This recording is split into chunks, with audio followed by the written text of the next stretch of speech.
Men ja, det var da jo noget af et stykke mandfolk.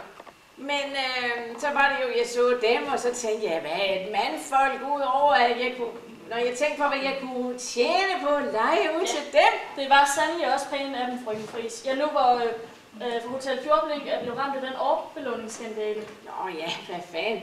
Jeg gør det jo for at hjælpe et medmenneske i nøden, og ja, ikke for pengenes skyld. Sådan da.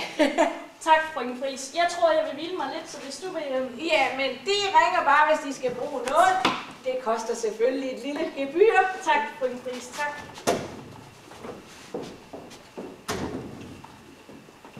Udsigtsmag, det må jeg sige.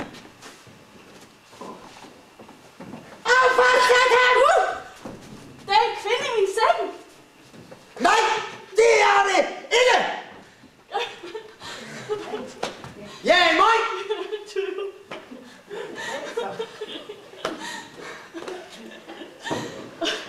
Men du er jo klædt som en kvinde.